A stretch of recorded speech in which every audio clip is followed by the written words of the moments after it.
after reports of large-scale smuggling of Burmese supari, Areca nut. Burmese cigarettes have now taken center stage as syndicates are reported to have been operating in Cachar district of Assam.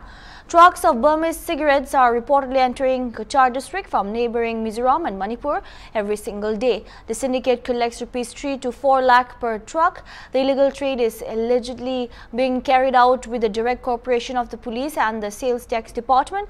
It has been also alleged that the Burmese cigarette syndicate is controlled by two mafias from Katakastala and Masimpur of Cachar district. The syndicate collects rupees 3 lakhs to rupees 4 lakhs from mini trucks selling Burmese cigarettes. However, the money goes to the police and the higher officials of the sales tax department. The Chief Minister of Assam's tough stance against syndicates has now been questioned amid the sudden rise of new syndicates in Cachar. বিগত অনেক মাস থেকে দেখছি আসামে সিন্ডিকেটের সিস্টেমটা নতুন অধ্যায় রচনা করা হচ্ছে, বিশেষ করে বরাক উপত্যকায়। আগে আমরা বার্মিজ সুপারি, কয়লা, সার এইসবের সিন্ডিকেট দেখেছি। নতুনত্বভাবে আমরা দেখতে পেলাম কিছুদিন আগে লক্ষ্মীপুরে বার্মিজ সিগারেট ধরা পড়েছে। মানে সিন্ডিকেটটার আরেকটা নতুন অধ্যায় রচনা করা হয়েছে। আশ্চর্যের ব্যাপার হচ্ছে যে বারবার আমাদের আসামের মাননীয় মুখ্যমন্ত্রী সিন্ডিকেটের বিরুদ্ধে কথা বলেন এবং আমরা দেখেছি বিগত দিনে শিলচরের প্রাক্তন বিধায়ক দিলীপ পাল মহাশয়ও on the floor of the assembly এই সিন্ডিকেটের কথা তুলেছিলেন। কিন্তু মুখ্যমন্ত্রীর আশ্বাসের পরেও আমরা সিন্ডিকেটটা বন্ধ হয়েছে বলে আমরা মনে করছি না। আর নতুন যে অধ্যায়টা রচনা হয়েছে বার্মিজ সিগারেট হিসাবে, এটা আশ্চর্যের বিষয়। বা আপনারা দেখবেন যে স্টেটে যখন ঢুকে বিভিন্ন বর্ডার এরিয়া থেকে, মিজোরাম থেকে, মণিপুর থেকে, সেখানেও কেন ধরা হয় না আমরা জানি না।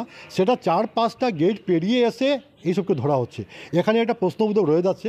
আমার মনে হয় যদি মুখ্যমন্ত্রী ভালোভাবে তদারকি করেন এবং স্টেটে এন্ট্রির সময় আমাদের পার্শ্ববর্তী রাজ্য থেকে যখন গাড়ি ঘোড়া ঢুকে এইসব সিন্ডিকেটের ম্যাটেরিয়ালসগুলো নিয়ে, সেখানে যদি ধরা হয়ে যায় তাহলে এটা আসবেই না এখানে।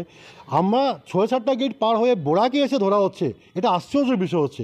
আমার মনে হয় কোনো জায়গায় একটা খামখেয়ালি আছে, কোনো জায়গায় একটা আমাদের হয়তো প্রশাসন বা যাই বলুক সঠিকভাবে তদারকি করে কাজটা করছে না বা ধরপাকড়াও করছে না।